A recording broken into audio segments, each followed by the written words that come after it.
ಓಂ ಶ್ರೀ ನಾಗಶಕ್ತಿ ವಿನಾಯಕಾಯ ನಮಃ.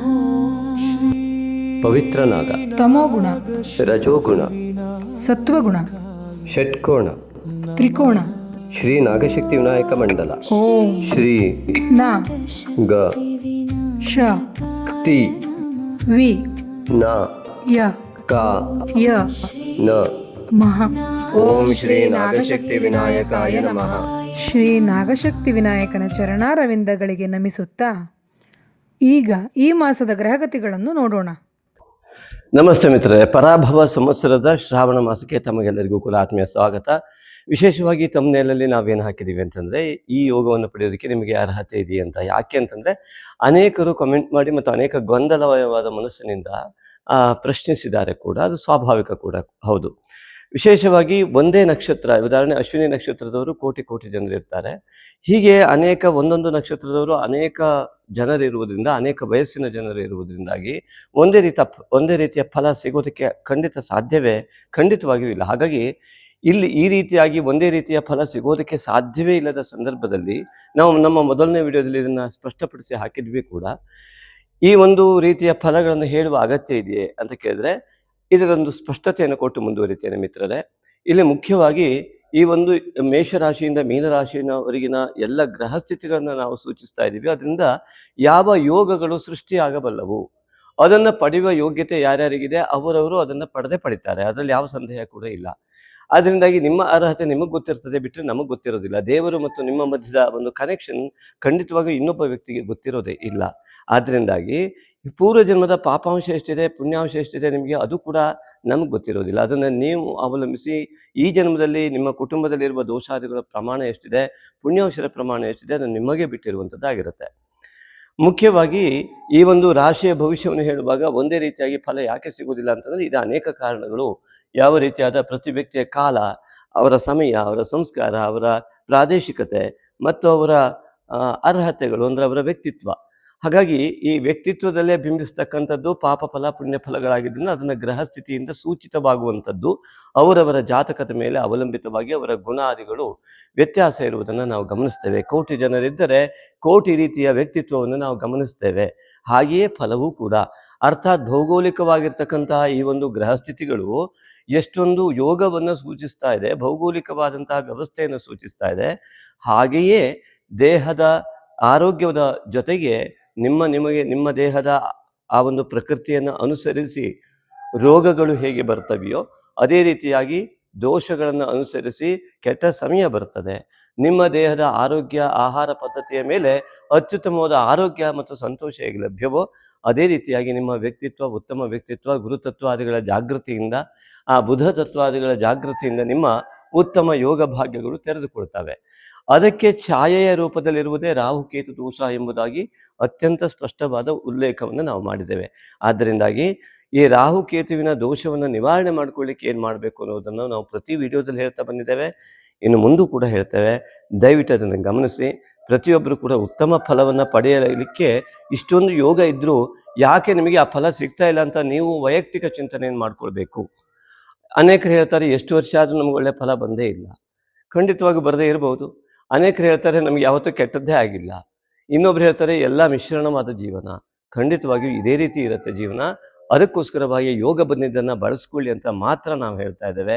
ಅಂತಹ ಎಲ್ಲ ಯೋಗಗಳು ನಿಮಗೆ ಲಭ್ಯವಾಗುವಂಥ ಅರ್ಹತೆಯನ್ನು ನೀವು ಪಡೀರಿ ಅಂತ ಹೇಳ್ತೇವೆ. ಹೇಗೆ ವಿದ್ಯಾರ್ಹತೆಯನ್ನು ಅವಲಂಬಿಸಿ ಯಾವ ಉದ್ಯೋಗ ಭಾಗ್ಯ ಸಿಗ್ತದೆಯೋ, ದೇಹದ ಒಂದು ಆರೋಗ್ಯ ಇತ್ಯಾದಿಗಳನ್ನು ಅವಲಂಬಿಸಿ ರೋಗ ಅಥವಾ ಭೋಗಾದಿಗಳ ವ್ಯವಸ್ಥೆಗಳು ಉಂಟಾಗ್ತದೆಯೋ, ತುಂಬ ಜ್ವರ ಬಂದಿದೆ, ಏನನ್ನು ತಿನ್ನೋದಕ್ಕೆ ಆಗೋದಿಲ್ಲ. ಹಾಗಾಗಿ ದೋಷಯುಕ್ತವಾದಂತಹ ದೇಹ ಎಲ್ಲ ಅರ್ಹತೆಯನ್ನು ಕಳ್ಕೊಳ್ತದೆಯೋ ಅದೇ ರೀತಿಯಾಗಿ ದೋಷಯುಕ್ತವಾದ ವ್ಯಕ್ತಿತ್ವ ಉತ್ತಮ ಯೋಗದ ಅರ್ಹತೆಯನ್ನು ಕಳ್ಕೊಳ್ತದೆ, ಪಡೆಯುವ ಅರ್ಹತೆಯನ್ನು ಸ್ವಾಭಾವಿಕವಾಗಿ ಕಳ್ಕೊಳ್ತದೆ. ನಮಗೆ ಉತ್ತಮವಾಗಿದ್ದು ಬೇರೆಯವರಿಗೆ ಉತ್ತಮವಾಗಿರಬೇಕು ಅನ್ನೋದು ಯಾವುದೂ ಇಲ್ಲ. ಆದರೆ ಸ್ವಾಭಾವಿಕವಾಗಿ ನಿತ್ಯ ಸತ್ಯದ ಕಡೆಗೆ ನಾವು ಗಮನಿಸಬೇಕಾಗತ್ತೆ. ನಮಗೆ ಬೇಕಾಗಿದ್ದು ಸಂತೋಷ, ನೆಮ್ಮದಿ ಅಂತ ಆದರೆ ಆ ನಿಟ್ಟಿನಲ್ಲಿ ನಮ್ಮ ನಿತ್ಯದ ಪ್ರತಿ ಕ್ಷಣವನ್ನು ನಾವು ಕಳೀತಾ ಇದ್ದೀವಿ ಅಂದರೆ ಖಂಡಿತವಾಗಿ ಯೋಗಗಳು ಅಲ್ಲಿ ನಿಮಗೆ ತೆರೆದುಕೊಳ್ತವೆ. ಆ ಒಂದು ಛಾಯೆ ಇರುವುದನ್ನು ಹೋಗಲಾಡಿಸಲಿಕ್ಕೆ ಶ್ರೀ ನಾಗಶಕ್ತಿ ವಿನಾಯಕನ ಮಾನಸ ಪೂಜೆಯನ್ನು ಮಾಡಿ ಅಂತ ನಾವು ಪ್ರತಿ ವಿಡಿಯೋದಲ್ಲಿ ಹೇಳಿದ್ದೀವಿ. ಅದೇ ರೀತಿಯಾಗಿ ಈಗಲೂ ಕೂಡ ಹೇಳ್ತೀವಿ, ಯಾರು ವಿಡಿಯೋವನ್ನು ಹೊಸದಾಗಿ ನೋಡ್ತಾ ಇದ್ರೋ ದಯವಿಟ್ಟು ಸಬ್ಸ್ಕ್ರೈಬ್ ಮಾಡಿ ನಮ್ಮ ಚಾನಲ್ನಲ್ಲಿ ಬರುವ ಎಲ್ಲ ವಿಶೇಷ ಮಾಹಿತಿಯನ್ನು ಪಡೆಯಬಹುದು. ಜೊತೆಗೆ ಈ ಒಂದು ವಿಡಿಯೋವನ್ನು ಅನೇಕರಿಗೆ ಶೇರ್ ಮಾಡುವ ಮೂಲಕವಾಗಿ ನಿಮ್ಮ ವಿಶಾಲ ಮನೋಭಾವನೆಯಿಂದ ಅನೇಕರಿಗೆ ಒಳ್ಳೆಯದಾಗುವಂತೆ ಮಾಡ್ಬೋದು. ಯಾರಿಗೆ ಮಾನಸ ಪೂಜೆ ಬಗ್ಗೆ ಕಲ್ಪನೆ ಬಂದಿಲ್ಲ ಅವರು ಖಂಡಿತವಾಗಿ ಮಾನಸ ಪೂಜೆ ಅಂತ ನಮಗೆ ವಾಟ್ಸಪ್ ಮಾಡುವ ಮೂಲಕವಾಗಿ ಆ ಮಾನಸ ಪೂಜೆಯನ್ನು ಉಚಿತವಾಗಿ ಪಡೆಯಬಹುದು. ಅಷ್ಟೇ ಅಲ್ಲ, ಈಗಾಗಲೇ ಅನೇಕರು ಅದನ್ನು ಮಾಡ್ತಾ ತಮ್ಮ ಜೀವನದಲ್ಲಿ ನಾವೆಷ್ಟು ತಪ್ಪು ತಿಳ್ಕೊಂಡಿದ್ವಿ, ನಮ್ಗೆ ಇಷ್ಟೊಂದು ಸುಲಭವಾದಂತಹ ಮಾನಸಿಕ ಸ್ಥಿತಿಗೆ ನಾವು ಬರ್ತೀವಿ. ಉದಾಹರಣೆ ಡಿಪ್ರೆಷನ್ ಇರ್ಬೋದು, ಇತ್ಯಾದಿಗಳೆಲ್ಲ ಏನಿದೆ, ಆಂಗ್ಸೈಟಿ ಇತ್ಯಾದಿಗಳು. ಈ ಮಾನಸ ಪೂಜೆಯನ್ನು ಮಾಡ್ತಾ ಹೋಗೋದ್ರಿಂದ ಅವರಿಗೆ ಅನೇಕರಿಗೆ ಮನಸ್ಸು ರಿಲ್ಯಾಕ್ಸ್ ಆಗ್ತಾ ಅವರ ಯೋಗ ಓಪನ್ ಆಗ್ತಾರೆ. ನಾವು ಏನು ಯೋಚನೆ ಮಾಡಬೇಕು ಅಂತ ಗೊತ್ತಾಗ್ತಾ ಇದೆ. ಮಾಯೆಯ ಬಲೆಯಿಂದ ಹೊರಬರುವ ವ್ಯವಸ್ಥೆ ಅನೇಕರಿಗೆ ಆಗಿದೆ ಅಂತ ಈಗಾಗಲೇ ಉತ್ತಮವಾದ ಫೀಡ್ಬ್ಯಾಕ್ ಕೊಡ್ತಾ ಇದ್ದಾರೆ. ಅವರೆಲ್ಲರಿಗೂ ಕೂಡ ನಮ್ಮ ಆತ್ಮೀಯ ಧನ್ಯವಾದಗಳು. ಹಾಗೆಯೇ ಪ್ರತಿ ಹುಣ್ಣಿಮೆ ಮತ್ತು ಅಮಾವಾಸ್ಯೆಯಲ್ಲಿ, ವಿಶೇಷವಾಗಿ ಹುಣ್ಣಿಮೆ ಎಂದು ಸಂಕಲ್ಪವನ್ನು ಲೌಕಿಕ ಆಶೋತ್ತರಗಳಿಗೆ ಮಾಡುವ ಈ ನಾಗಶಕ್ತಿ ವಿನಾಯಕ ಮೂಲಮಂತ್ರ ಹವನಕ್ಕೆ ಯಾರೆಲ್ಲ ಇಲ್ಲಿ ಪೂಜೆಯನ್ನು ಬರೆಸಿ ಪ್ರಸಾದವನ್ನು ತಲುಪಿಸಿದಾರೋ ಅವರೆಲ್ಲ ಕೂಡ ನಮಗೆ ಧನ್ಯವಾದ ಹೇಳಿದರೆ ಅವರಿಗೆ ನಮ್ಮ ಆತ್ಮೀಯ ಧನ್ಯವಾದಗಳು. ಅದೇ ರೀತಿಯಾಗಿ ಪೌರ್ಣಿಮೆ ಅಮಾವಾಸ್ಯೆ ದಿವಸ ಯಾವುದೇ ದೃಷ್ಟಿ ದೋಷಾದಿಗಳನ್ನು ಇತ್ಯಾದಿಗಳ ದೋಷ ಮಾಟ ಮಂತ್ರಾದಿ ದೋಷಗಳ ನಿವಾರಣೆಗೆ ಯಾವ ನಾಗಶಕ್ತಿ ವಿನಾಯಕ ಮೂಲಮಂತ್ರ ಹವನ ನಡೆಯುತ್ತೆ, ಅದಕ್ಕೂ ಕೂಡ ಅನೇಕರು ಈ ಒಂದು ಪೂಜೆಗೆ ಸಂಕಲ್ಪಕ್ಕೆ ಭಾಗವಹಿಸ್ತಾ ಮತ್ತು ದೂರದವರಿಗೆ ಆ ಅಡ್ರೆಸ್ಸನ್ನು ಕಳಿಸುವ ಮೂಲಕ ಪ್ರಸಾದವನ್ನು ತಲುಪಿಸಿಕೊಳ್ಳುವ ವ್ಯವಸ್ಥೆಯನ್ನು ಮಾಡಿಕೊಂಡವರಿದ್ದಾರೆ. ಅವರೆಲ್ಲರಿಗೂ ಕೂಡ ನಮ್ಮ ಆತ್ಮೀಯ ಧನ್ಯವಾದಗಳು. ಶ್ರೀ ನಾಗಶಕ್ತಿ ವಿನಾಯಕನ ಸಂಪೂರ್ಣ ಅನುಗ್ರಹ ಎಲ್ಲರಿಗೂ ಆಗುವ ಮೂಲಕವಾಗಿ ಇವತ್ತು ಸೂಚಿಸ್ತಕ್ಕಂತಹ ಎಲ್ಲ ವಿಶೇಷ ಭೌಗೋಳಿಕ ಗ್ರಹ ಸ್ಥಿತಿಗಳಿಂದ ಉಂಟಾಗುವ ಸಮಸ್ತ ಸುಯೋಗಗಳು ಪ್ರತಿಯೊಬ್ಬರಿಗೂ ಲಭ್ಯವಾಗಲಿ ಅನ್ನುವ ಆಶಯದೊಂದಿಗೆ ಈ ಒಂದು ವಿಡಿಯೋವನ್ನು ಪ್ರಾರಂಭ ಮಾಡ್ತಾ ಇದ್ದೇವೆ. ಮಕರ ರಾಶಿ ಸಂಜಾತರೆಲ್ಲರಿಗೂ ಕೂಡ ಆತ್ಮೀಯ ಸ್ವಾಗತ ಶ್ರಾವಣ ಮಾಸಕ್ಕೆ. ಮಿತ್ರರೇ, ಮಕರ ರಾಶಿಯ ಅಧಿಪತಿಯಾದಂತಹ ಶನೈಶ್ಚರನು ತೃತೀಯದಲ್ಲಿ ಮೀನರಾಶಿಯಲ್ಲಿ ವಿರಾಜಮಾನನಾಗಿದ್ದಾನೆ. ಅದು ಕೂಡ ಮೀನರಾಶಿಯ ಅಧಿಪತಿಯಾದಂತಹ ಗುರುದೃಷ್ಟಿಯುಕ್ತನಾಗಿ ತೃತೀಯದಲ್ಲಿ ವಿರಾಜಮಾನನಾಗಿರುವಂಥದ್ದು ಇದು ಅತ್ಯುತ್ತಮವಾದ ಯೋಗ ಆಗಿದೆ. ಹಾಗಾಗಿ ಈ ಯೋಗ ಯಾರಿಗೆಲ್ಲ ಸಿಗತ್ತೆ ಅಂತ ನೋಡೋಣ. ಯಾರು ಈ ಯೋಗವನ್ನು ಸಂಪೂರ್ಣವಾಗಿ ಪಡೀತಾರೆ? ಒಂದೇ ಯೋಗ ಇದೆಯಾ? ಖಂಡಿತ ಅಲ್ಲ. ಗುರು ದೃಷ್ಟಿ ಮಕರ ರಾಶಿಯ ಮೇಲೆ ನೇರವಾಗಿ ಕರ್ಕಾಟಕ ರಾಶಿಯಿಂದ ಕೂಡ ಇದೆ. ಹಾಗೆಯೇ ಈ ಮಕರದಿಂದ 11ನೇ ಏಕಾದಶಕ್ಕೆ ಕೂಡ ಈ ಒಂದು ಗುರು ದೃಷ್ಟಿಯಲ್ಲಿ ಕಂಡು ಬರ್ತಾ ಇದೆ. ಏಕಾದಶ ಮತ್ತು ರಾಶಿ ಮತ್ತು ತೃತೀಯದಲ್ಲಿ ರಾಶಿ ಅಧಿಪತಿಯ ಮೇಲೆ ಅದ್ಭುತವಾದಂತಹ ಯೋಗ ಇಲ್ಲಿ ಕಂಡು ಬರ್ತಾ ಇರತಕ್ಕಂಥದ್ದು. ಮಿತ್ರರೇ, ಈ ಒಂದು ಮಕರ ರಾಶಿಯ ಮೇಲೆ ಈ ತೃತೀಯಾಧಿಪತಿಯ ಒಂದು ದೃಷ್ಟಿ ಬಿದ್ದಿರುವಂಥದ್ದು, ಅದು ಗುರು ತನ್ನ ಉಚ್ಚ ಸ್ಥಾನದಲ್ಲಿ ಇದ್ದು ಒಂದು ಮಕರ ರಾಶಿಯ ಮೇಲೆ ದೃಷ್ಟಿ, ಏಕಾದಶ ಮಕರ ರಾಶಿಯಿಂದ 11ನೆಯ ಮನೆಯ ಫಲವನ್ನು ಅತ್ಯುತ್ತಮವಾಗಿ ಕೊಡುವಂತಹ ದೃಷ್ಟಿ, ಹಾಗೂ ರಾಶಿಧಿಪತಿಯ ಮೇಲೂ ಕೂಡ ಕರ್ಮ ಫಲದಾತನಾದಂತಹ ಶನೈಶ್ಚರ ಅವನು ಒಳ್ಳೆಯ ಫಲವನ್ನೇ ಕೊಡಬೇಕು. ಆ ರೀತಿಯಾಗಿ ಗುರುವಿನ ಮಹಾದೃಷ್ಟಿ ಅಲ್ಲಿ ಕಂಡು ಬರ್ತಾ ಇದೆ. ಹಾಗಾಗಿ ಈ ಒಂದು ಗುರು ದೃಷ್ಟಿಯುಳ್ಳಂತಹ ಈ ಒಂದು ಶ್ರಾವಣ ಮಾಸ ಎಂತಹ ಒಂದು ಉತ್ತಮವಾದಂತಹ ಯೋಗವನ್ನು ಸೃಷ್ಟಿ ಮಾಡ್ತಾ ಇದೆ ಅಂತ ನಿಧಾನ ನೋಡೋಣ.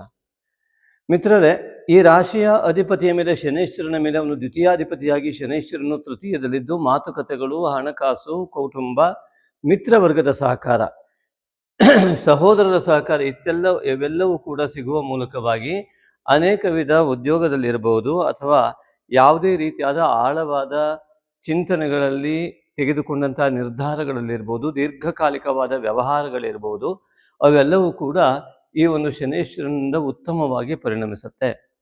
ಆದರೆ ಎಲ್ಲರಿಗೂ ಹೀಗೆ ಆಗೋದಕ್ಕೆ ಸ್ವಲ್ಪ ಕಡಿಮೆ ಸಾಧ್ಯತೆಗಳು ಕೂಡ ತುಂಬ ಇದೆ. ಯಾರಿಗೆ ರಾಹು ಪ್ರಭಾವ ಜಾಸ್ತಿ ಇದೆ, ಮಕರ ರಾಶಿಗೆ ರಾಹುವಿನ ನೇರ ಪ್ರಭಾವ ಇಲ್ಲಿ ಕಂಡು ಬರ್ತಾ ಇದೆ. ಹಾಗಾಗಿ ಹಣಕಾಸಿಗೆ ತುಂಬ ತೊಂದರೆ ಆದಂಥವರು ಬಹಳ ಜನ ಇರ್ಬೋದು. ಸಾಲ ಬಾಧೆ ತುಂಬ ಇದ್ದವರು ಈಗಾಗಲೇ ಸಾಲವನ್ನು ಮಾಡ್ತಾ ಇರ್ಬೋದು. ನೋಡಿ, ರಾಹು ಮುಂದೂ ಕೂಡ ಇಲ್ಲೇ ಬರ್ತಾನೆ. ದಯವಿಟ್ಟು ಇನ್ನು ಮೇಲೆ ಸಾಲ ಮಾಡದೆ ಹೇಗೆ ಮಾಡಬೇಕು ಅಂತ ಜೀವನ ಮಾಡಬೇಕು ಅಂತ ಯೋಚನೆ ಮಾಡೋ ಪರಿಸ್ಥಿತಿ ಇನ್ನು 3 ವರ್ಷ ಇದೆ. ಹಾಗಾಗಿ ಅದರ ಬಗ್ಗೆ ಬಹಳ ಎಚ್ಚರಿಕೆ ಇಟ್ಕೊಳ್ಳಿ. ಆದರೆ ಸಾಲ ಮಾಡಿದ ತಕ್ಷಣ ತೊಂದರೆ ಆಗತ್ತೆ ಅಂತಲ್ಲ, ಅದನ್ನು ತೊಂದರೆಯನ್ನು ತಪ್ಪಿಸಿಕೊಳ್ಳೋದಕ್ಕೆ ಏನು ಮಾಡಬೇಕು? ಕೌಟುಂಬಿಕವಾದ ಕಲಹಗಳು, ಮಿತ್ರಕ್ಷೇತ್ರದಲ್ಲಿ ಶತ್ರುತ್ವವು ಆಗುವಂಥದ್ದು ಇತ್ಯಾದಿಗಳೆಲ್ಲವೂ ಕೂಡ ಆಗುವಂಥ ಲಕ್ಷಣಗಳಿರುವುದರಿಂದಾಗಿ ಗುರುವಿನ ಒಂದು ದೃಷ್ಟಿ ಇರುವುದರಿಂದ ನಿಮಗೆ ಎಲ್ಲವನ್ನು ಕೂಡ ತಡೆದುಕೊಂಡು ಅದನ್ನು ಸರಿ ಮಾಡುವ ಸಾಮರ್ಥ್ಯ ಕೂಡ ಅದೇ ಗುರುವು ನಿಮಗೆ ಕೊಡ್ತಾನೆ. ಹಾಗಾಗಿ ಆ ಒಂದು ಗುರುವಿನ ಮಹಾದೃಷ್ಟಿ ಎನ್ನುವಂಥದ್ದು ಖಂಡಿತವಾಗಿ ನಿಮಗೆ ಲಭ್ಯವಾಗುವುದರಿಂದ ನಿಮ್ಮ ಪೂರ್ವಜನ್ಮದ ಪುಣ್ಯದ ಫಲ, ತಾಯಿ ತಂದೆಯರ ಆಶೀರ್ವಾದ ಬಲ, ಯಾರು ತಾಯಿ ತಂದೆಯರಿಗೆ ನಮಸ್ಕಾರ ಮಾಡ್ತಾರೋ ಅವರಿಗೆ ಮಾತ್ರ ಈ ಫಲ ಲಭ್ಯ ಆಗೋದಕ್ಕೆ ಸಾಧ್ಯ. ಹಾಗಾಗಿ ಈ ತಾಯಿ ತಂದೆಯನ್ನು ಕಾಲ್ಮುಟ್ಟಿ ನಮಸ್ಕರಿಸುವವರು ಒಮ್ಮೆ ಸ್ವರ್ಗಕ್ಕೆ ಹೋದ ತಾಯಿ ತಂದೆಯವರು ದಿವಂಗತರಾಗಿದ್ದರೆ ಮನಸ್ಸಿನಲ್ಲಿಯೇ ತಾಯಿಗೆ ಮೊದಲು, ತಂದೆಗೆ ನಂತರದಲ್ಲಿ ಮನಸ್ಸಿನಲ್ಲಿ ನಮಸ್ಕಾರ ಮಾಡಿಕೊಂಡು ದಿನ ಪ್ರಾರಂಭ ಮಾಡುವರಿದ್ದರೆ ಆಗ ಅತಿ ಸುಲಭವಾಗಿ ಈ ಒಂದು ಗುರುವಿನ ದೃಷ್ಟಿಯ ಫಲ ಖಂಡಿತವಾಗಿಯೂ ಸಿಗುತ್ತೆ. ಹಾಗೆಯೇ ಗುರು ತತ್ವವೂ ಕೂಡ ಹೆಚ್ಚಿನ ಜಾಗೃತಿ ಇರಬೇಕು. ಶನೈಶ್ವರನಿಂದ ಆಲಸ್ಯವನ್ನು ರೂಢಿಸಿಕೊಂಡವರಿಗೆ ಒಳ್ಳೆಯ ಫಲ ಸಿಗೋದಕ್ಕೆ ಸಾಧ್ಯವೇ ಇಲ್ಲ. ಯಾಕೆಂದರೆ ಸಮಯವನ್ನೇ ಅತಿ ನಿಖರವಾಗಿ ಬಳಸಿಕೊಳ್ಳುವಂತಹ ಶನೈಶ್ಚರ ಯಾವ ಸಮಯಕ್ಕೆ ಯಾವ ಕರ್ಮದ ಫಲವನ್ನು ಕೊಡಬೇಕು ಅಂತ ತೀರ್ಮಾನ ಮಾಡ್ತಾ ಇರ್ತಾನೆ. ಆ ಆಲಸ್ಯವನ್ನು ಹೊಂದಿದವರಿಗೆ ಪೂರ್ವಜನ್ಮದ ಪಾಪದ ಕರ್ಮವನ್ನು ಇನ್ನೂ ಹೆಚ್ಚಿಗೆ ಕೊಡುವಂತಹ ಒಂದು ಕ್ರಿಯೆಯು ಶನೈಶ್ವರನಿಂದ ಉಂಟಾಗುತ್ತೆ. ಗುರು ದೃಷ್ಟಿ ಇದ್ದರೂ ಕೂಡ ತಾಯಿ ತಂದೆಯರ ಮಾತನ್ನು ಕೇಳದೇ ಇದ್ದವರಿಗೆ ಮತ್ತು ಗುರು ಹಿರಿಯರನ್ನ ಗೌರವದಿಂದ ನೋಡದೇ ಇದ್ದವರಿಗೆ, ಅಹಂಕಾರದಿಂದ ಮೆರಿತಾ ಇದ್ದವರಿಗೆ, ಅಳು, ಬೇಸರ, ಸಿಟ್ಟು ಇತ್ಯಾದಿಗಳ ಕ್ರಿಯೆ, ಪಾಪಾಂಶದ ಕ್ರಿಯೆಗಳಲ್ಲಿ ತೊಡಗಿದವರಿಗೆ ಶನೈಶ್ವರನು ಪಾಪವನ್ನೇ ಕೊಡ್ತಕ್ಕಂಥವನು. ಆದ್ದರಿಂದಾಗಿ ಶನೈಶ್ವರನ ಒಂದು ಹೇಗೆ ಹೇಳ್ತೀರಾ ಅಂತ ಕೆಲವರಿಗೆ ಅನ್ನಿಸ್ಬೋದು. ಖಂಡಿತವಾಗಿಯೂ ಕೆಲವು ವಿಡಿಯೋಗಳಲ್ಲಿ ಮುಂದೆ ಅದರ ಬಗ್ಗೆ ಹೆಚ್ಚಿನ ಮಾಹಿತಿಯನ್ನು ಕೊಡುವಂತಹ ಸಾಧ್ಯತೆಗಳಿರುತ್ತೆ. ದಯವಿಟ್ಟು ಎಲ್ಲ ವಿಡಿಯೋಗಳನ್ನು ನೋಡ್ತಾ ಬನ್ನಿ. ಅವಕಾಶ ಸಿಕ್ಕಾಗ ವಿಡಿಯೋ ಮಾಡಿ ಹಾಕ್ತಾ ಇರ್ತೀವಿ. ಹಾಗಾಗಿ ಇಲ್ಲಿ ಮುಖ್ಯವಾಗಿ ಶನೈಶ್ವರನು ಕರ್ಮಫಲದಾತನಾಗಿ ಗುರುವಿನ ಮನೆಯಲ್ಲಿಯೇ ಇದ್ದು ತೃತೀಯದಲ್ಲಿ ಇರುವುದರಿಂದಾಗಿ ಅತ್ಯುತ್ತಮವಾದಂತಹ ಫಲವನ್ನು ಕೊಡುವಂತಹ ಯೋಗ ಇದ್ದರೂ ಕೂಡ ಕೆಲವರು ರಾಹು ಪ್ರಭಾವಕ್ಕೆ ಒಳಗಾದವರು ಮತ್ತು ಕೆಲವರು ಕುಜ ಪ್ರಭಾವವನ್ನು ಕೂಡ ಹೊಂದಿರ್ತಾರೆ. ಆಗ ಕೂಡ ಅಂದರೆ ಅತಿಯಾದ ಸಿಟ್ಟು ಇತ್ಯಾದಿಗಳಿದ್ದವರಿಗೂ ಕೂಡ ಶನೈಶ್ವರನಿಂದ ದುಷ್ಫಲಗಳು ಅವರವರ ಜಾತಕ ಮತ್ತು ಸಮಯವನ್ನು ಆಧರಿಸಿ ತುಂಬ ವ್ಯತ್ಯಾಸಗಳಾಗಿಬಿಡುತ್ತೆ.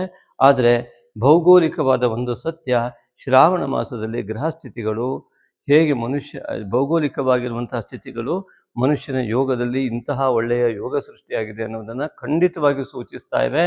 ಅವು ಖಂಡಿತವಾಗಿಯೂ ಫಲವನ್ನು ಕೊಡುವ ಹಂತದಲ್ಲಿಯೇ ಇವೆ. ಹಾಗೆಯೇ ಇನ್ನು ದ್ವಿತೀಯದಲ್ಲಿ ನೋಡಿದಾಗ 28ನೇ ತಾರೀಕು ಪೌರ್ಣಿಮೆ ಆಗುತ್ತೆ. ದ್ವಿತೀಯದಲ್ಲಿ ರಾಹು ಇರುವುದರಿಂದ ಈಗಾಗಲೇ ದ್ವಿತೀಯದಲ್ಲಿ ರಾಹು ಇದ್ದು ಅನೇಕ ತಿಂಗಳುಗಳಾಗಿರುವುದರಿಂದ ಅನೇಕರಿಗೆ ಸಾಲಬಾಧೆ ಆಗಿರ್ಬೋದು ಅಂತ ಹೇಳಿದೆ. ಕೆಲವರಿಗೆ ಆಗದೇನೂ ಕೂಡ ಇರ್ಬೋದು. ಆದರೆ ಆದವರು ತುಂಬ ಎಚ್ಚರಿಕೆ ಬೇಕು. ಯಾಕೆಂದರೆ ಇಲ್ಲಿ ಹಣಕಾಸಿನ ಕ್ಷೇತ್ರ, ಕೌಟುಂಬಿಕ ಕಲಹ ಇತ್ಯಾದಿಗಳೆಲ್ಲ ಆಗಿದ್ದರೆ ತುಂಬ ಎಚ್ಚರಿಕೆ ಬೇಕು. ರಾಹುವಿನ ದುಷ್ಪ್ರಭಾವ ಜಾಸ್ತಿ ಇದೆ ನಿಮ್ಮಲ್ಲಿ ಅಂತ ಅರ್ಥ. ಹಾಗಾಗಿ ಹಠ ಇತ್ಯಾದಿಗಳನ್ನು ಬಿಟ್ಟು, ಅಹಂಕಾರಾದಿಗಳನ್ನು ಬಿಟ್ಟು ಅತ್ಯಂತ ಸೌಮ್ಯತ್ವದ ಕಡೆಗೆ ಹೋಗುವಂಥ ಅನಿವಾರ್ಯತೆ ಇದೆ. ಅದರಲ್ಲೂ ಮುಖ್ಯವಾಗಿ ಪೌರ್ಣಿಮೆಯು ಈ ಬಾರಿ ಕುಂಭರಾಶಿಯಲ್ಲಿಯೇ, ಮಕರ ರಾಶಿಯ ಈ ಒಂದು ಅಂತಿಮ ಕುಂಭರಾಶಿಯ ಪ್ರವೇಶದ ಸಮಯ. ಆ ಸಮಯದಲ್ಲಿ ಚಂದ್ರನಿಗೆ ಪೌರ್ಣಿಮೆ ಆಗ್ತಾ ಇದೆ.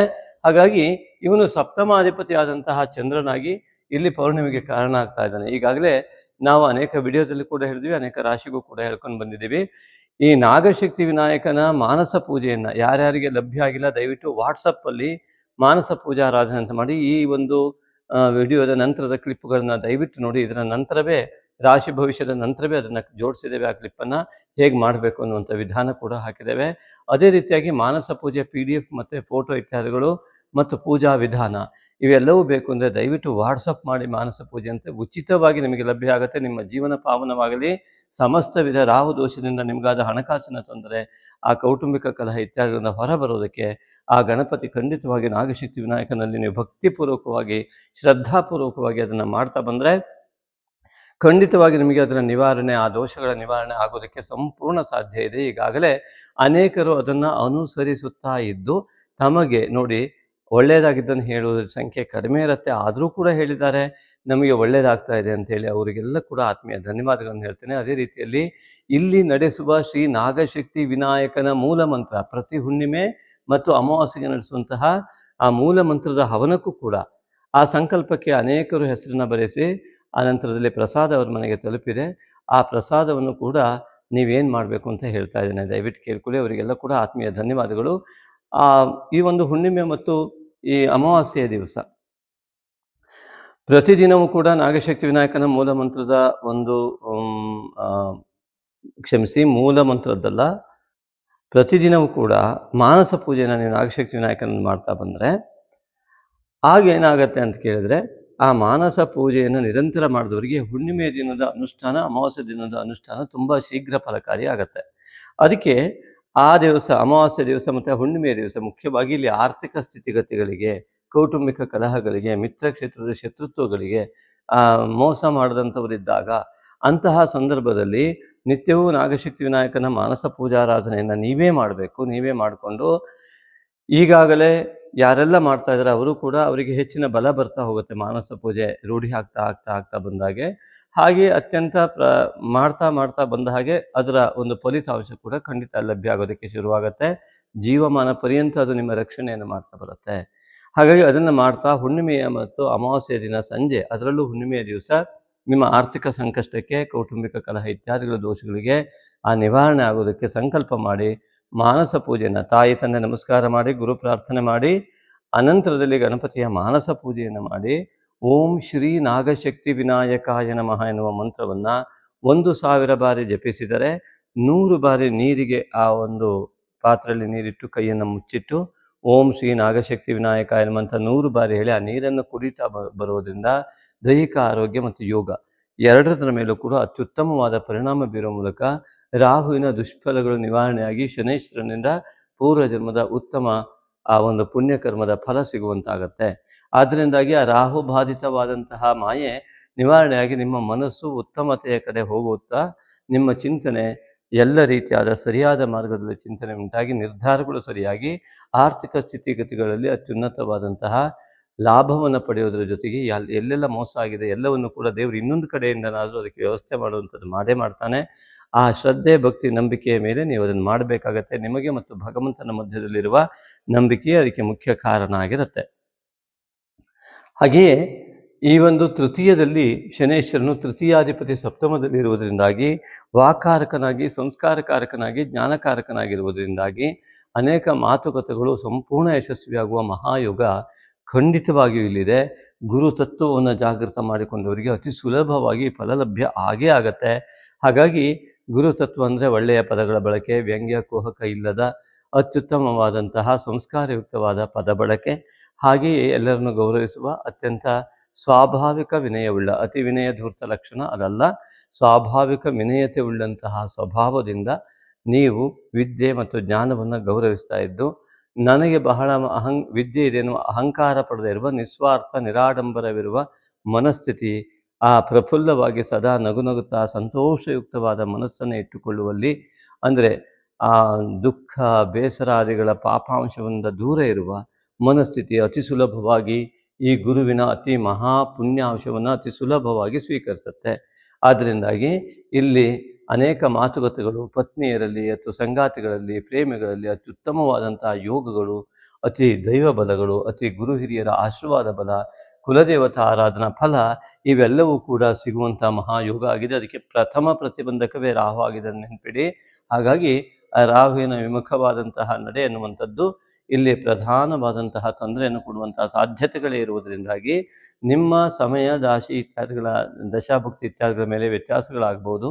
ಆದರೆ ಈ ಒಂದು ಮಕರ ರಾಶಿಯವರು ಎದೆಗುಂದದೆ ಸಾಲ ಇತ್ಯಾದಿ ಮುಖ್ಯವಾಗಿ ಹಣಕಾಸು ಜೀವನದಲ್ಲಿ ಅದಕ್ಕಾಗೇ ಬದುಕಬೇಕು ಅಂತಿಲ್ಲ, ಅದು ಇಲ್ಲದೇ ಇದ್ದರೆ ತುಂಬ ಕಷ್ಟ ಆಗುತ್ತೆ.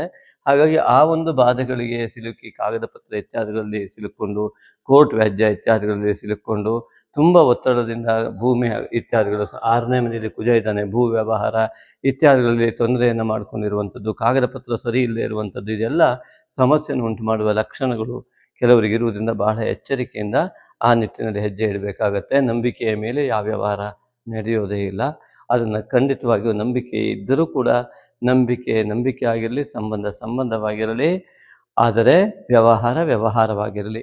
ಇನ್ನು ಚತುರ್ಥಾಧಿಪತಿಯಾದಂತಹ ಕುಜ ಷಷ್ಠದಲ್ಲಿ ಇರುವುದರಿಂದಾಗಿ ನಿಮಗೆ ಮನೆಯಲ್ಲಿಯೇ ಕೆಲವೊಂದಿಷ್ಟು ಜನ ಶತ್ರುವಿನ ರೀತಿಯಲ್ಲಿ ಮಾತನಾಡುವುದು ಅನುಭವಕ್ಕೆ ಬರಬಹುದು. ಆದರೆ ಅದು ಪೂರ್ವಜನ್ಮದ ನಿಮ್ಮ ದೋಷ ಅಲ್ಲಿ ಬೇರೆಯವರ ಮೂಲಕ ಬರ್ತಾ ಇರುತ್ತೆ. ಅದಕ್ಕೆ ಅವಕಾಶ ಕೊಡದಂತೆ ಸಹನೆ ನಿಮ್ಮದಾಗಲಿ. ಇಂದೇ ಕುಜ ಇರುವುದರಿಂದಾಗಿ ನಿಮ್ಮ ಶೀಘ್ರಗತಿಯ ಚಿಂತನೆ, ಅಧ್ಯಯನ, ಯೋಗ ಇತ್ಯಾದಿಗಳು ತುಂಬ ಚೆನ್ನಾಗಿ ಬಂದರೂ ಕೂಡ ಅಭಯಂಕರೇಂದ್ರಾಯ ನಮಃ ಎನ್ನುವಂತಹ ಮಂತ್ರವನ್ನು ಹೇಳ್ತಾ ಬಂದರೆ ಆ ವಿದ್ಯೆಯು ಒಳ್ಳೆಯ ರೀತಿಯಲ್ಲಿ ಉಪಯೋಗವಾಗುವುದಕ್ಕೆ ಆಗತ್ತೆ. ವಿದ್ಯೆಯು ಅಹಂಕಾರವಾಗಿ ಪರಿವರ್ತನೆ ಆಗದ ರೀತಿಯಲ್ಲಿ ಇರಬೇಕು. ಆಗ ನಿಮ್ಮ ಜೀವನಕ್ಕೆ ಅದು ಉಪಯೋಗವಾಗ್ತದೆ. ಅದಕ್ಕೆ ನಿಮಗಿಷ್ಟೊಂದು ನಾಲೆಜ್ ಇದ್ದರೂ ಕೂಡ ಅದು ಸದುಪಯೋಗಕ್ಕಾಗಲಿ ಅಥವಾ ನಿಮ್ಮ ಜೀವನಕ್ಕೆ ಉಪಯೋಗವಾಗದಂತೆ ಹೋಗ್ತಾ ಇದ್ದರೆ, ನಿಮಗೆ ಅದಕ್ಕೆ ಏನಕ್ಕೂ ಸದ್ಬಳಕೆಗೆ ಬರದೇ ಇದ್ದರೆ, ಅರ್ಥಾತ್ ನೀವೆಲ್ಲೋ ಕೆಲಸ ಮಾಡ್ತಾ ಇದ್ರೆ ನಿಮ್ಮ ಮಾತೇ ಕೇಳೋದಿಲ್ಲ. ಅದನ್ನು ಮಾಡಿದರೆ ಅದು ನಿಮಗೂ ಒಳ್ಳೆಯದಾಗುತ್ತೆ, ಅವರಿಗೂ ಒಳ್ಳೆಯದಾಗುತ್ತೆ. ಅದನ್ನು ಮಾಡೋದಿಲ್ಲ, ನಾ ಹೇಳಿದಾಗ ಮಾಡುವ ಒತ್ತಡವನ್ನು ಕೊಡ್ತಾರೆ, ಅದು ಸರಿ ಇರೋದಿಲ್ಲ. ನಿಮ್ಮಷ್ಟು ಜ್ಞಾನ ಅವರಿಗೆ ಇರೋದಿಲ್ಲ. ಈ ರೀತಿಯಾದಂಥ ಘಟನೆಗಳು ಘಟಿಸ್ತಾ ಇರುತ್ತೆ ಎಷ್ಟು ಬಾರಿ. ಹಾಗಾಗಿ ಅಂತಹ ಸಂದರ್ಭದಲ್ಲಿ ಅಭಯಂಕರೇಂದ್ರಾಯ ನಮಃ ಎನ್ನುವ ಮಂತ್ರವನ್ನು ಹೇಳ್ತಾ ಬನ್ನಿ. ಈ ಪಂಚಮಾಧಿಪತಿಯಾದಂತಹ ಶುಕ್ರನು ಇಲ್ಲಿ ದಶಮದಲ್ಲಿ ಬಂದಿರುವುದರಿಂದಾಗಿ ನಿಮ್ಮ ವಿದ್ಯೆಯ ಯೋಗದಿಂದ ಈ ಕುಜನು ಏನಿದಾನಲ್ಲ, ಈ ಕುಜನು ಕೂಡ ಶೀಘ್ರ ಚಿಂತನಾಕಾರಿಯಾಗಿರುವುದರಿಂದಾಗಿ ಕುಜನು ಇಲ್ಲಿ ಏಕಾದಶಾಧಿಪತಿಯಾಗಿ ಅವನು ಷಷ್ಠದಲ್ಲಿದ್ದು ಪಂಚಮಾಧಿಪತಿಯಾದ ಶುಕ್ರನು ನೀಚತ್ವದಿಂದ ಇಲ್ಲಿ ಸ್ವಸ್ಥಾನಕ್ಕೆ ಬರ್ತಾ ಇರುವುದರಿಂದ, ಏಕಾದಶಕ್ಕೆ ಬರ್ತಾ ಇರುವುದರಿಂದ ಈ ಪಂಚಮದ ವಿದ್ಯಾಸ್ಥಾನ, ಅಧ್ಯಯನ ಇತ್ಯಾದಿಗಳು ತುಂಬ ಒಳ್ಳೆಯ ರೀತಿಯಲ್ಲಿ ಆಗುವ, ನಿಮ್ಮ ಕೌಶಲ್ಯ ತುಂಬ ಚೆನ್ನಾಗಿ ಆಗುವಂಥ ಎಲ್ಲ ಲಕ್ಷಣಗಳು ಇಲ್ಲಿ ಕಂಡು ಬರ್ತಾ ಇದೆ. 6ನೇ ಮನೆಯಲ್ಲಿರೋದೇ ಶತ್ರುತ್ವ ಇತ್ಯಾದಿಗಳು ಉಂಟಾಗುವಂತಹ ಲಕ್ಷಣಗಳೇನಿದೆ ಅದು ನಿಮ್ಮ ಸಿಟ್ಟು ಇತ್ಯಾದಿಗಳಿಂದಲೇ ಉಂಟಾಗತ್ತೆ. ಅದನ್ನು ಸಹನೆಯಿಂದ ಮಾಡಿದ್ರೆ ಬುಧನ ಮನೆಯಲ್ಲಿದ್ದ ಕುಜ ನಿಮ್ಮ ವಾಕ್ಚಾತುರ್ಯದಿಂದ ಎಂಥ ಶತ್ರುವು ಕೂಡ ಸಂಪೂರ್ಣ ಮಿತ್ರನಾಗಿ ಪರಿವರ್ತನೆ ಮಾಡಲಿಕ್ಕೆ ಅದೇ ಕುಜ ಕಾರಣ ಆಗ್ತಾನೆ. ಹಾಗಾಗಿ ಇನ್ನು ಸಪ್ತಮದಲ್ಲಿ ರವಿ ಬುಧರು ಇದ್ದು ಅಷ್ಟಮಕ್ಕೆ ಪ್ರವೇಶ ಮಾಡ್ತಾ ಇದ್ದು ಆರೋಗ್ಯದ ವಿಚಾರದಲ್ಲಿ, ಆಹಾರದ ವಿಚಾರದಲ್ಲಿ ಅತಿ ಹೆಚ್ಚಿನ ಗಮನ ಕೊಡಬೇಕು. ಮತ್ತು ರವಿ ಮತ್ತು ಬುಧ ನಿಪುಣ ಯೋಗ ಏನಿದೆ, ಈ ಗುರುವು ಕೇತುವಿನಿಂದ ಬಾಧಿತನಾಗುವುದರಿಂದಲೂ ನಾಗಶಕ್ತಿ ವಿನಾಯಕನ ಆರಾಧನೆಯನ್ನು ಮಾಡಿ ಅವನಲ್ಲಿ ನಿತ್ಯ ಮಾನಸ ಪೂಜೆಯನ್ನು ಮಾಡ್ತಾ ಬಂದಾಗ ಈ ಕೇತು ಬಾಧಿತೆಯಿಂದ ಹೋಗಿ ಗುರುವಿನ ಸಂಪೂರ್ಣ ಫಲ ಸಿಗತ್ತೆ. ಕೇತುವಿನ ಬಾಧೆಗೆ ಒಳಗಾದ ಗ್ರಹಗಳೆಲ್ಲ ಏನಾಗುತ್ತೆ ಅಂದರೆ ಅವು ಏನು ಕೊಡಬೇಕು ಅದನ್ನು ಮಾಡದೇ ಇದ್ದಾಗೆ ನೆರಳು ಮುಚ್ಚಾಕ್ಬಿಡುತ್ತೆ. ಹಾಗಾಗಿ ಅಂತಹ ಒಂದು ವ್ಯವಸ್ಥೆ ಇರುವುದರಿಂದಾಗಿ ರವಿಯು ಕೂಡ ಬರುವುದರಿಂದ ಕೇತುವಿನ ಉತ್ತಮ ಫಲವನ್ನು ಕೂಡ ರವಿಯು ಕೂಡ ತಡೆದು ಬಿಡ್ತಾನೆ. ಹಾಗಾಗಿ ಇಲ್ಲಿ ಪರಸ್ಪರವಾಗಿ ಇಂತಹ ದೋಷಗಳು ಬರುವುದರಿಂದ ಆತ್ಮಕಾರಕನಾದ ರವಿಯು ಮೋಕ್ಷಕಾರಕನಾದ ಕೇತುವಿನ ಜೊತೆಗೆ ಬಂದಾಗ ಲೌಕಿಕ ವ್ಯವಹಾರಗಳಲ್ಲಿ ಸ್ವಲ್ಪ ಹಿನ್ನಡೆ ಆಗುವಂಥ ಎಲ್ಲ ಲಕ್ಷಣಗಳು ಅಷ್ಟಮದಲ್ಲಿ ಬರುವುದರಿಂದ ಅನೇಕ ಕಷ್ಟಗಳು ಎದುರಾಗುವಂಥ ಲಕ್ಷಣಗಳು, ಪಿತೃವರ್ಗದ ಆಶೀರ್ವಾದ ಇಲ್ಲದೆ ರೀತಿಯಲ್ಲಿ ಅದು ಸಂಭವಿಸುವ ಸಾಧ್ಯತೆ ಇರುತ್ತೆ. ಹಾಗಾಗಿ ತಂದೆಗೆ ನಿತ್ಯ ನಮಸ್ಕಾರ ಮಾಡಿ ಅವರ ಮಾತನ್ನು ಕೇಳಿ ಈ ಸಂದರ್ಭದಲ್ಲಿ ತಿರುಗಿ ಮಾತನಾಡಬೇಡಿ. ತುಂಬ ದೋಷವಾಗಿ ವಾಗ್ದೋಷವಾಗಿ ಪರಿಣಮಿಸುವ ಲಕ್ಷಣ ಇದು ಜೀವನಕ್ಕೆ ತೊಂದರೆ ಆಗತ್ತೆ. ಅದರಿಂದಾಗಿ ಕೇತು ಮತ್ತು ರವಿ ಈ ಒಂದು ಸಂಯುತಿ ಮತ್ತು ಅಮಾವಾಸ್ಯೆ ಇದೆಯಲ್ಲ, ಈ ದಿವಸ ವಿಶೇಷವಾಗಿ ಸಂಕಲ್ಪವನ್ನು ಮಾಡಿ ಇರುವುದರಿಂದಾಗಿ ಅಷ್ಟಮದಲ್ಲಿ ಕೇತು ರವಿ ಇತ್ಯಾದಿಗಳು ಬಂದಿರುವುದರಿಂದ ಪೂರ್ವಜನ್ಮದ ಅನೇಕ ಜನ್ಮದ ಜ್ಞಾನವು, ಅಧ್ಯಾತ್ಮ ಜ್ಞಾನವು ಅತಿ ಬೇಗ ನಿಮಗೆ ಸಿದ್ಧಿಯನ್ನು ಉಂಟು ಮಾಡಲಿಕ್ಕೆ ಅವಕಾಶ ಕೊಡುತ್ತೆ. ಈ ಅಮಾವಾಸ್ಯೆ ದಿವಸ ಸಂಜೆ ನಾಗಶಕ್ತಿ ವಿನಾಯಕನ ಆರಾಧನೆ ಮಾಡಿ ಅನುಷ್ಠಾನವನ್ನು ಮಾಡಿ, ನಿಮಗೆ ಉಪದಿಷ್ಟವಾದಂತಹ ಮಂತ್ರದ ಅನುಷ್ಠಾನವನ್ನು ಆ ಸಮಯದಲ್ಲಿ ಮಾಡಿ, ಆದರೆ ನಾಗಶಕ್ತಿ ವಿನಾಯಕನ ಮಾನಸ ಪೂಜೆ ಮಾಡಿದ ನಂತರ ಅದು ಅತಿ ಬೇಗ ಸಿದ್ಧಿಯಾಗತ್ತೆ. ಅದನ್ನು ಮಾಡಿ ನೋಡಿ ನಿಮಗೆ ಗೊತ್ತಾಗತ್ತೆ. ಹಾಗಾಗಿ ಕೇತು ಮತ್ತು ರವಿ ಬುಧ ಇತ್ಯಾದಿಗಳ ಒಂದು ಸಂಯುತಿ ಏನಿದೆಯಲ್ಲ, ಬುಧ ಬುದ್ಧಿಕಾರಕನಾಗಿ, ಚಂದ್ರ ಮನಃಕಾರಕನಾಗಿ, ಮನಸ್ಸು ಆ ಒಂದು ರವಿಯಲ್ಲಿ ಆತ್ಮನಲ್ಲಿ ವಿಲೀನವಾಗ್ತಾ ಮೋಕ್ಷ ಚಿಂತನೆಯನ್ನು ಮಾಡ್ತಕ್ಕಂತಹ ಮಹಾಯುಗ.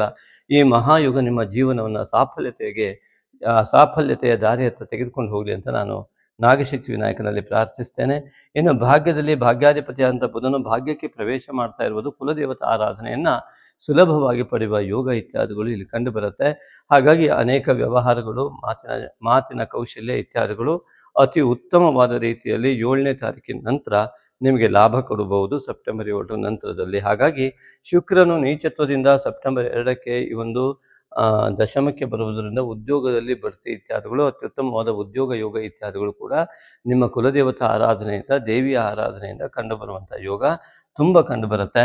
ಹಾಗೆ ಏಕಾದಶಾಧಿಪತಿಯು 6ನೇ ಮನೆಯಲ್ಲಿದ್ದರಿಂದ ನಿಮಗೆ ಕಳೆದು ಹೋದಂತಹ ಹಣ ಇರ್ಬೋದು, ಅಥವಾ ತೆಗೆದುಕೊಂಡವರು ಪುನಃ ಕೊಡದೇ ಇದ್ದಂಥವ್ರು ಇರ್ಬೋದು. ಕೊಡುವುದಕ್ಕೆ ಗುರು ದೃಷ್ಟಿ ಇದೆ, ಗುರುವಿನ ಅನುಗ್ರಹ ಇದ್ದರೆ ಆ ಕೊಟ್ಟಂಥ ಹಣ ಕೂಡ ಪುನಃ ಬರುತ್ತೆ. ಅನಾರೋಗ್ಯದ ಬಗ್ಗೆ ಹೆಚ್ಚಿನ ಗಮನ ಕೊಡಿ.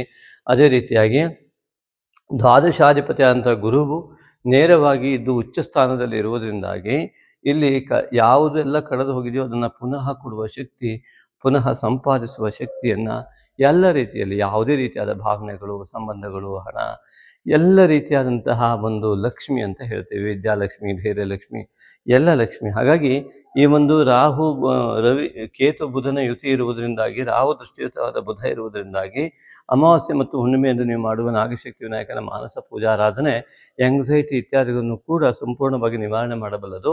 ಅಂಥದ್ದನ್ನು ಕೂಡ ನೀವು ಮಾಡ್ತಾ ಬನ್ನಿ. ಹಾಗಾಗಿ ಈ ಒಂದು ವಿಡಿಯೋವನ್ನು ನೋಡ್ತಾ ಮುಂದಿನ ನಿಮಗೆಲ್ಲರಿಗೂ ಕೂಡ ಮುಂದಿನ ಈ ಒಂದು ಶ್ರಾವಣ ಮಾಸದ ಎಲ್ಲ ದಿನಗಳು ಕೂಡ ಸಂಪೂರ್ಣವಾಗಿ ನಾಗಶಕ್ತಿ ವಿನಾಯಕನ ಅನುಗ್ರಹದಿಂದ ಅತ್ಯಂತ ಒಳ್ಳೆಯದಾಗಿ ಪರಿಣಮಿಸಲಿ ಅಂತ ಹೇಳ್ತಾ ಈ ಒಂದು ಮುಂದಿನ ವಿಡಿಯೋವನ್ನು ನೋಡಿ.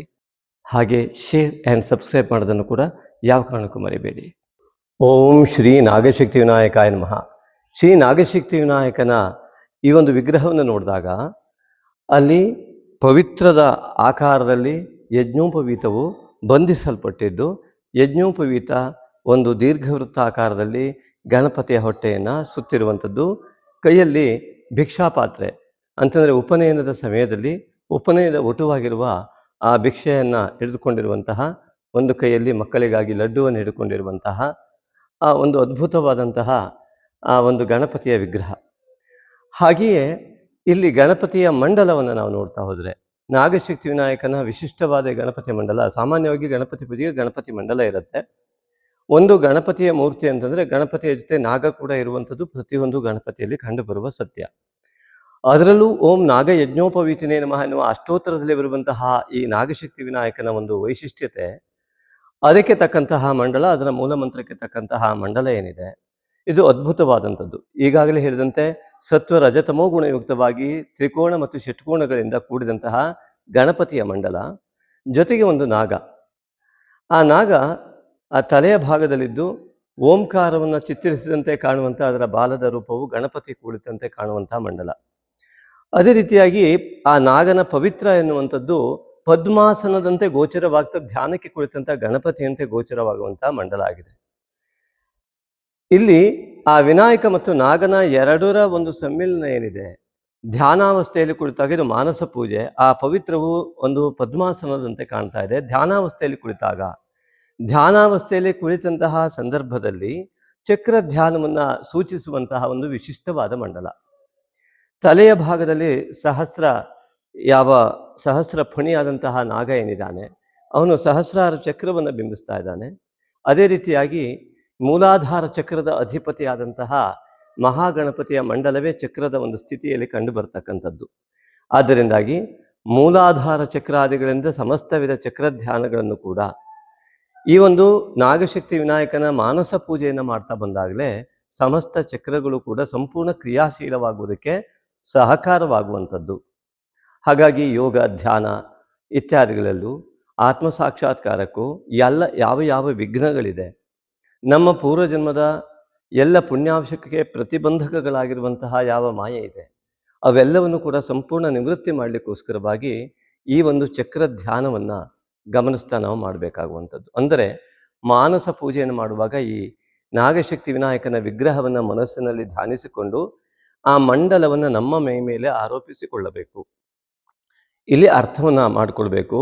ಎದುರುಗಡೆ ಕಣ್ಣನ್ನು ಮುಚ್ಚಿದಾಗ ಎದುರುಗಡೆ ಆ ಶ್ರೀ ನಾಗಶಕ್ತಿ ವಿನಾಯಕನ ಆ ಒಂದು ದಿವ್ಯವಾದ ಭವ್ಯವಾದ 8 ವರ್ಷದ ಬಾಲಕನ ಹಸನ್ಮುಖಿಯಾದ ಮುಗ್ಧ ಮನಸ್ಸಿನ ಮುಗ್ಧ ಬಾಲಕನ ಒಂದು ಪ್ರತಿಮೆಯನ್ನು ಮನಸ್ಸಿನಲ್ಲಿ ನಾಗ ಯಜ್ಞೋಪವೀತಧಾರಿಯಾಗಿ ನೆನೆಸ್ಕೊಳ್ಳುವುದರ ಜೊತೆಗೆ, ಈ ಭವ್ಯವಾದ ವಿಗ್ರಹವನ್ನು ನೆನೆಸ್ಕೊಳ್ಳುವುದರ ಜೊತೆಗೆ, ನಾವು ಧ್ಯಾನಕ್ಕೆ ಕುಳಿತಾಗ ಪದ್ಮಾಸನ, ಅದೇ ನಾಗನಿಂದಾಗಿ ಬಂದಂತಹ ಯಾವ ಪವಿತ್ರ, ಆ ಪವಿತ್ರ ಒಮ್ಮೆ ಪದ್ಮಾಸನ ಹಾಕಲಿಕ್ಕೆ ಆಗದೇ ಇದ್ದವರಿಗೆ ಪದ್ಮಾಸನದ ಪರಿಕಲ್ಪನೆಯನ್ನು ಮಾಡಿಕೊಂಡು ಆ ಧ್ಯಾನವನ್ನು ಮಾಡ್ತಾ ಹೋಗುವುದು ಮಾನಸ ಪೂಜೆಯನ್ನು ಮಾಡ್ತಕ್ಕಂಥದ್ದು. ಆದ್ದರಿಂದ ಆ ಮಾನಸ ಪೂಜೆಯನ್ನು ಮಾಡುವಾಗ ಆ ಚಕ್ರದ ಒಂದು ವ್ಯವಸ್ಥೆಯನ್ನು ಕಾಣ್ತಾ ಇದೆ. ಆ ರೀತಿಯಾಗಿ ಇಡೀ ನಮ್ಮ ದೇಹ ಕುಳಿತಿದೆ. ಆ ದೇಹದ ಒಂದು ನೋಡಿ, ಆ ಸಂಪೂರ್ಣ ಮಂಡಲ ಒಂದು ದೇಹದ ಆಕಾರವನ್ನು ಒಂದು ಗಣಪತಿ ಕುಳಿತಂತೆ ಒಂದು ಕಂಡು ಬರುತ್ತೆ. ನಮ್ಮಲ್ಲಿರುವಂತಹ ಆ ಒಂದು ನಾಗ ಮತ್ತು ಯಾವ ವಿನಾಯಕ, ರಾಹು ಮತ್ತು ಕೇತು, ಅದರ ಒಂದು ದಿವ್ಯವಾದ ಉತ್ತಮವಾದ ಪ್ರಭೆಯಿಂದಾಗಿ ಆ ದೋಷಯುಕ್ತತೆಯಿಂದ ಉಂಟಾಗುವ ಆ ರಾಹು ಮತ್ತು ಕೇತು ದೋಷವನ್ನು ತೆಗೆಯುವ ಶಕ್ತಿಯಾದಂತಹ ನಾಗ ಮತ್ತು ವಿನಾಯಕನ ಈ ಭವ್ಯ ದಿವ್ಯ ಆ ಒಂದು ಸ್ವರೂಪವು ನಮ್ಮಲ್ಲಿ ಇರುವುದರಿಂದಾಗಿ ವೈಜ್ಞಾನಿಕವಾಗಿ ನಮ್ಮಲ್ಲಿರುವ DNA ನಾಗ ಅಂತ ಹೇಳಲ್ಪಡುತ್ತೆ. ಹಾಗೆಯೇ ನಮ್ಮಲ್ಲಿ ಮೂಲಾಧಾರ ಚಕ್ರದಿಂದ ತಲೆಯ ಭಾಗದವರೆಗಿನ ಭಾಗವು ಕೂಡ ನಾಗ ಅಂತ ಹೇಳಲ್ಪಡುತ್ತೆ. ಆದ್ದರಿಂದಾಗಿ ಇಲ್ಲಿ ವಿನಾಯಕನ ಒಂದು ವಿಶಿಷ್ಟವಾದ ಕೇತು ದೋಷ ನಿವಾರಣೆ, ಯಾವ ಮನಸ್ಸಿಗೆ ಬರ್ತಕ್ಕಂತಹ ಯಾವೆಲ್ಲ ವಿಘ್ನಗಳಿದ್ದಾವೆ, ನಾವು ಕುಳಿತುಕೊಂಡಾಗ ಯೋಚನೆ ಮಾಡ್ತಾ ಇದ್ರೆ ನಮ್ಮ ಮನಸ್ಸು ಇನ್ನೆಲ್ಲೋ ಹೋಗುತ್ತಲ್ಲ, ಅದೇ ಕೇತು ದೋಷವಾಗಿರೋದ್ರಿಂದ ಅದರ ನಿವಾರಣೆಗಾಗಿ ಈ ವಿನಾಯಕನ ಒಂದು ವಿಶಿಷ್ಟವಾದ ಬಾಲಕನ ರೂಪವನ್ನು ಧ್ಯಾನಿಸಿಕೊಂಡು ನಮ್ಮಲ್ಲಿ ಯಂತ್ರಾರೋಪವನ್ನು ಮಾಡಿಕೊಳ್ಬೇಕು. ನಮ್ಮ ಮನಸ್ಸಿನಲ್ಲಿ ನಮ್ಮ ದೇಹವು ಈ ಒಂದು ಯಂತ್ರದಿಂದ ಆವೃತವಾಗಿದೆ ಅಂತ ತಿಳಿದುಕೊಂಡು ಎದುರುಗಡೆ ನಾಗಶಕ್ತಿ ವಿನಾಯಕ ಇದ್ದಾನೆ, ಅದರ ಪ್ರತಿಬಿಂಬವಾಗಿ ಇಲ್ಲಿಯ ಈ ಮಂಡಲಾಕಾರದ ನಮ್ಮ ದೇಹ ಇದೆ ಅಂತ ಭಾವಿಸಿ ಮಾನಸ ಪೂಜೆಯನ್ನು ಮಾಡಬೇಕು.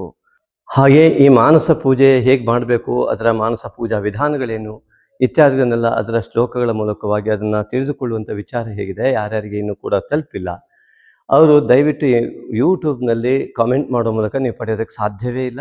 ಜಸ್ಟ್ ನಮ್ಮ ನಂಬರಿಗೆ ವಾಟ್ಸಪ್ ಮಾಡಿ ಮಾನಸ ಪೂಜೆ ಅಂತ ಉಚಿತವಾಗಿ ನೀವು ಆ ಮಾನಸ ಪೂಜೆ PDF ಅನ್ನು ಮತ್ತು ಮಂಡಲದ ಫೋಟೋ ಮತ್ತು ನಾಗಶಕ್ತಿ ವಿನಾಯಕನ ಫೋಟೋ ಅದರ ಜೊತೆಗೆ ಆ ಒಂದು ವಿಡಿಯೋ ಕೂಡ ನಿಮಗೆ ಲಭ್ಯ ಆಗುತ್ತೆ, ಉಚಿತವಾಗಿ ಲಭ್ಯವಾಗುತ್ತೆ. ಖಂಡಿತ ಅದನ್ನು ಮಾಡುವ ಮೂಲಕವಾಗಿ ನೀವು ಅತ್ಯುತ್ತಮವಾದಂತಹ ನಿಮ್ಮ ಯೋಗವನ್ನು ತೆರೆದುಕೊಳ್ಳುವಂತೆ ಮಾಡಿ ನಿಮ್ಮ ಉತ್ತಮವಾದ ಜೀವನವನ್ನು ಸಾಗಿಸುವಲ್ಲಿ, ಜೀವನವನ್ನು ಪಾವನ ಮಾಡಿಕೊಳ್ಳುವಲ್ಲಿ ಯಶಸ್ವಿಯಾಗಿ ಅಂತ ನಾನು ತಮ್ಮಲ್ಲಿ ಪ್ರಾರ್ಥನೆ ಮಾಡ್ಕೊಳ್ತೇನೆ. ಇನ್ನೂ ಹೆಚ್ಚಿನ ವಿವರನ್ನ ಮುಂದಿನ ವಿಡಿಯೋಗಳಲ್ಲಿ ನೋಡ್ಬೋದು. ನಮಸ್ತೆ. ಶ್ರೀ ನಾಗಶಕ್ತಿ ವಿನಾಯಕಾಯ ನಮಃ. ಶ್ರೀ ನಾಗಶಕ್ತಿ ವಿನಾಯಕ ಪರಿಹಾರ ಧಾಮ ಶಿವಮೊಗ್ಗ ಶಕ್ತಿಧಾಮ. ಇಲ್ಲಿ ವಿಶೇಷವಾಗಿ ನಿಮಗೊಂದು ಆಸಕ್ತರಿಗೊಂದು ಮಾಹಿತಿ. ಪ್ರತಿ ಹುಣ್ಣಿಮೆಯೆಂದು ಮಾಡುವ ನಾಗಶಕ್ತಿ ವಿನಾಯಕ ಮೂಲಮಂತ್ರ ಹವನಕ್ಕೆ ಮತ್ತು ಅಮಾವಾಸ್ಯೆಯನ್ನು ಮಾಡುವ ಶ್ರೀ ನಾಗಶಕ್ತಿ ವಿನಾಯಕ ಮೂಲಮಂತ್ರ ಹವನಕ್ಕೆ ತಮಗೆಲ್ಲರಿಗೂ ಕೂಡ ಆತ್ಮೀಯವಾದಂತಹ ಸ್ವಾಗತದೊಂದಿಗೆ ಅವಕಾಶವನ್ನು ಕಲ್ಪಿಸಿ ಕೊಡ್ತಾ ಇದ್ದೇವೆ. ಮುಖ್ಯವಾಗಿ ಹುಣ್ಣಿಮೆಯೆಂದು ಯಾವುದೇ ರೀತಿಯಾದ ವ್ಯಾಪಾರ ಅಭಿವೃದ್ಧಿ ಇರಬಹುದು, ಹಣಕಾಸಿನ ತೊಂದರೆಗಳಿದ್ದಲ್ಲಿ ಇತ್ಯಾದಿಗಳಿಗಾಗಿ ವಿಶೇಷ ಸಂಕಲ್ಪವನ್ನು, ನಿಮ್ಮ ಯಾವುದೋ ಕೆಲಸದಲ್ಲಿ ಜಯ ಆಗಬೇಕು ಇತ್ಯಾದಿಗಳಿಗೋಸ್ಕರವಾಗಿ ಆವತ್ತು ಸಾಮೂಹಿಕವಾದಂತಹ ಈ ಒಂದು ಹವನವನ್ನು ನಾವು ಆಯೋಜಿಸ್ತಾ ಇರ್ತೇವೆ ಪ್ರತಿ ಹುಣ್ಣಿಮೆ ಮತ್ತು ಅಮಾವಾಸ್ಯೆ. ಅಮಾವಾಸ್ಯೆಯ ಸಂಕಲ್ಪ, ಮಾಟ ಮಂತ್ರ, ದೃಷ್ಟಿದೋಷ ಇತ್ಯಾದಿಗಳ ನಿವಾರಣೆಗಾಗಿ ನಾಗಶಕ್ತಿ ವಿನಾಯಕನ ಮೂಲಮಂತ್ರದ ಹವನವನ್ನು ಇಲ್ಲಿ ಆಯೋಜಿಸ್ತಾ ಬರ್ತಾ ಇದ್ದೇವೆ. ಇದಕ್ಕೆ ಮುಖ್ಯವಾಗಿ ತಮ್ಮ ಪಾಲ್ಗೊಳ್ಳುವಿಕೆ ಹೇಗೆ, ಅದರ ಫಲವನ್ನು ನೀವು ಪಡೆದುಕೊಳ್ಳುವುದು ಹೇಗೆ ಎನ್ನುವುದು ಅತಿ ಸುಲಭವಾದ ಮಾರ್ಗ.